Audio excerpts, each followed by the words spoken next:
नमस्कार। आता प्रिया ही जाब विचारण्यासाठी पूर्णा आजीकडे आलेली असते। ती पूर्णा आजीला खूप काही बोलते, पूर्णा आजीचा अपमान करते।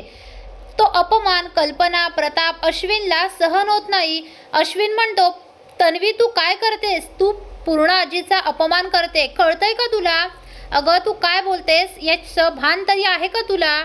तेव्हा कल्पना म्हणते, नाहीतर काय, तन्वी तुझी हिम्मत कशी झाली पूर्णाईंचा अपमान करण्याची? अर्जुन म्हणतो, घ्या घ्या, अजून या तुमच्या प्रियाला डोक्यावर चढवून घ्या। तुम्हाला ही मुलगी या घरची सून म्हणून पाहिजे होती ना? काय करते बघा, आता तिचं लग्न होऊ नाही शकलं म्हणून ती आता पूर्णाजीचा अपमान करते। जर उद्या लग्न झाल्यावर तिच्या मनासारखी एखादी गोष्ट नसती झाली तर तिने तुमच्या सगळ्यांचाच अपमान केला असता। ती काय लायकीची आहे आणि ती कशी आहे ना, ती मी तिला पुरतं ओळखून आहे। त्यामुळे तुम्हाला पण आता तिचे हळूहळू रंग कळतील, ती नक्की काय आहे ते। आता मात्र प्रताप बोलतो, तन्वी तू माझ्या आईबद्दल असं बोलतेस हे लक्षात ठेव। अगं तुझं लग्न झालं नाही यात माझ्या आईचा काही दोष नाहीये, दोष आहे तो तुझ्या आईचा, प्रतिमाचा। प्रतिमाने जर वचन मोडलं नसतं ना तर तुझं आणि आज अर्जुनचं लग्न झालं असतं आणि आम्हाला सुद्धा तू या घरची सून म्हणून पाहिजे होतीस, यात आमचा काही दोष नाहीये। तर तू आम्हाला काय बोलतेस, पूर्णाईंना काय बोलतेस? एक गोष्ट लक्षात ठेव, पूर्णाईवर आवाज चढवायच्या आधी आणि पूर्णाईवर आरोप लावण्याच्या आधी ना तू विचार कर आणि मगच बोल। तुझे हे असले आरोप आम्ही सहन करणार नाही। तेव्हा अस्मिता पुढे येते आणि म्हणते, नाहीतर काय तन्वी, तू माझ्या आजीबद्दल बोलतेस हे लक्षात ठेव। तेव्हा प्रिया म्हणते, बोलणार, अजून बोलणार मी, काय करणार आहात?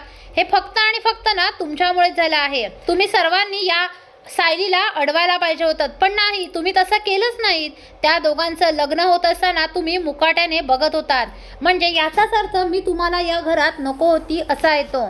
आता मात्र पूर्णा आजीच्या रागाचा पारा चढतो। पूर्णा आजी प्रियाच्या सटासट कानाखाली वाजवतात आणि म्हणतात, आत्ताच्या आत्ता माझ्या घरातून चालती हो, आम्ही तुझ्याशी असलेले सगळे संबंध तोडत आहोत, कारण असली मुलगी नशीब माझी सून झाली नाही। या सुभेदारांची सून जर झाली असतीस ना तर तू काय केलं असतंस कोणास ठाऊक, कारण तुझे रंग आता आम्हाला हळूहळू कळू लागले आहेत। तुझं आणि अर्जुनचं लग्न ठरल्यापासून तू कशी वागते आहेस?